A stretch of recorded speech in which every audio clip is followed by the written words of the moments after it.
वालेकुम, स्वागत है मेरे नए चैनल के अंदर। आज मैं एक ऐसा टॉपिक कवर करूंगा जिससे हम लोग बहुत ज़्यादा जूझते हैं डे टू डे लाइफ के अंदर। मैं एक बहुत ज़्यादा कंट्रोवर्शियल जो कि हुजूर के टाइम से यानी कि प्रॉफिट सल्लल्लाहु अलैहि वसल्लम के टाइम से है। मैं बात कर रहा हूँ नज़रे बद या बैड आइज़ या ईवल आइज़। तो ये क्यों होता है? सबसे पहले आप ये मेरे चैनल का स्क्रीनशॉट देखिए ऊपर। मेरे तकरीबन 97 लैक्स व्यूज़ 2 दिन के अंदर कंप्लीट हुए, यानी कि around 47-48 lakhs views per day. और मेरी अर्निंग्स भी अच्छी खासी आ रही थी क्योंकि मेरे जो व्यूज़ थे वो यूएस बेस्ड थे। फिर मैंने कुछ लोगों पे रिवील करा कि कितने मैं अर्न कर रहा हूँ, क्योंकि उन लोगों को मुझे साथ में लेकर आना था। बट अनफॉर्चुनेटली नेक्स्ट डे जैसे ही मैं कमेंट्स पढ़ रहा था तो कमेंट्स में ही कुछ ऐसे वर्ड्स आने लगे कि आपके इतने कम सब्सक्राइबर हैं और इतना ज़्यादा आप कैसे गेन कर रहे हो। तो मुझे उसी टाइम इंडिकेशंस मिलने शुरू हो गए। जब आप कमेंट्स पढ़ते हो ना तो कमेंट्स में रिस्पॉन्स पता चल जाता है आपका कि क्या ऑडियंस की तरफ से रिस्पॉन्स आ रहा है। तो मैं वहीं समझ गया था कि मेरे साथ कुछ गलत होने वाला है या कुछ ऐसा होने वाला है जो अनप्रेडिक्टेबल हो। तो रात को ही मैंने फवाद से बोल दिया था कि कल तक हो सकता है कि मेरे ऊपर स्ट्राइक पड़े, क्योंकि कमेंट्स जो आ रहे हैं वो इस तरीके के फेवरेबल नहीं है कि आप उस चीज़ को सपोर्ट कर पाओ। मैंने 3-4 लोगों को बताया था। नेक्स्ट डे जब मैं पहुंचा अपने एक दोस्त के पास, यानी कि रात में मैंने रिवील करा है, अर्ली मॉर्निंग में पहुंचा तकरीबन 8-9 बजे के करीब। तो वो उस टाइम शॉप ओपन कर रहा था। तो शॉप ओपन करते टाइम वो मुझे कमेंट देता है, क्यों भाई इतने पैसे आ रहे हैं तेरे पास, तो चाय भी नहीं पिला सकता। यानी कि मैं रैंडमली वहाँ पे पहुँचा था, उसने नाश्ता वाश्ता नहीं करा था, तो वो मुझसे कहने लगा। और मुझे उसके जो नाम का यानी कि नाम चेंज उसकी ही फ़ोटो से कम 10 या 15 कमेंट्स दिखे, क्योंकि कमेंट्स में सारे पढ़ रहा था और टोटल कमेंट्स 19,000 के करीब आए थे। तो सबका रिस्पॉन्स कर रहा था। तो 19,000 कमेंट्स में से मैं अराउंड 8,000 कमेंट्स का रिस्पॉन्स कर चुका था। तो मैंने उससे पूछा, एक बात बता, तू सो कब रहा है? पूरे दिन तू दुकान पे रह रहा है, रात को 2 बजे से 4 बजे तक तू कमेंट्स कर रहा है। तो कहने लगा, भाई हो सकता है कि तेरी भाभी हो, मैं तो सो रहा था। तो उसको भी यकीन नहीं हुआ। मैंने कहा, भाई तू एक अकाउंट से करता, तू अपने नाम से करता, मुझे समझ में आता, लेकिन तेरे अदर नाम से क्यों आ रहे हैं? तो फिर मैंने उसको स्क्रीनशॉट भेजा। कह रहा, भाई ये तो फ्रॉड हो रहा है तेरे साथ, कि कोई ना कोई, और जो लैंग्वेज वो यूज़ कर रहा वो लैंग्वेज वो कभी यूज़ ही नहीं कर सकता। इवन कि हमारे जो ग्रुप में है कोई बंदा उस तरीके की लैंग्वेज यूज़ नहीं कर सकता। तो फिर खैर एट दी एंड मेरा चैनल पे पड़ गई हैं स्ट्राइक्स पड़ी, 3 स्ट्राइक्स आ गई और मेरा चैनल ऑलमोस्ट डिमोनेटाइज हो गया। 3 महीने के लिए डिमोनेटाइज है, तो वो हो गया। तो ये कांड आपके साथ चलते रहते हैं स्टॉक मार्केट ट्रेडिंग के अंदर, लेकिन उनमें से काफ़ी ज़्यादा आना नहीं चाह रहे थे। मैंने एक दिन इनकम रिवील करी, नेक्स्ट डे से मेरा 8,000, 9,000, 7,000 का लॉस शुरू।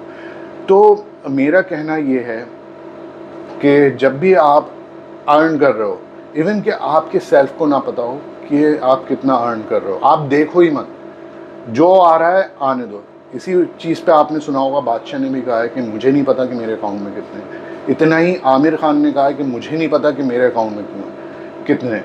कभी कभार क्या होता है कि आपकी खुद की नज़र भी आपकी चीज़ों पे लग जाती है। तो बैड आइज़ आपकी भी हो सकती है, किसी थर्ड पर्सन की भी हो सकती है, किसी सेकंड पर्सन की भी होती है। तो इसलिए ना अपनी इनकम या जो भी आप कर रहे हैं तो वो रिवील ना करें।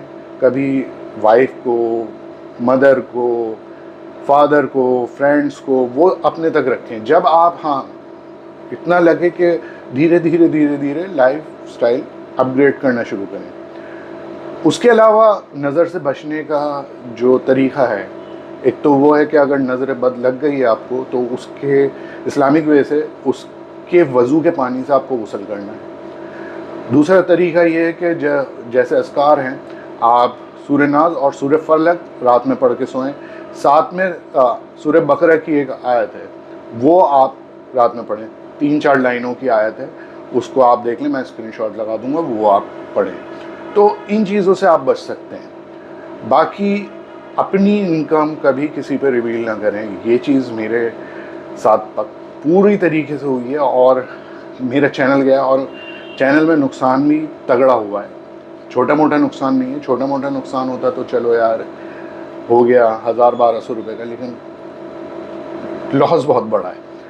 तो आज की ये वीडियो मैं यहीं समाप्त करता हूँ और आप लोगों से भी उम्मीद करता हूँ कि ठीक है आप सोशल मीडिया कर रहे हैं, लेकिन उस पर इतना ज़्यादा शो ऑफ ना करें। जो झूठे हैं वो तो सक्सेस हो जाएंगे, लेकिन आपकी वॉट लग जाएगी और आपका जो बिजनेस या फिर जो काम चल रहा है वो बंद हो जाएगा। झूठों के लिए कोई वो नहीं है, लेकिन हाँ आप अगर ऑथेंटिक हैं और ऑथेंटिक इनकम है आपकी, सब चीज़ें ऑथेंटिक हो रही हैं, तो उस चीज़ पे ज़्यादा नज़र लगेगी। फेकू का तो ये है कि ये फेंक रहा होगा यार, कुछ नहीं, या तो फिर आप पूरी तरीके से फेकू बनो कि फेंकते रहोगे मैं आज ये कर रहा हूँ, मैं आज वो कर रहा हूँ। तो वो चीज़ें होनी चाहिए। तो थोड़ा जब आप कोई चीज़ रिवील करें तो ये मेक श्योर कर लें कि वो बंदा आपके साथ आएगा। आइदर आप उससे बिल्कुल कुछ ना शेयर करें, अपने इनकम से रिलेटेड, अपनी हैप्पीनेस से रिलेटेड, अपनी फैमिली से रिलेटेड, अपनी खुशियों से रिलेटेड।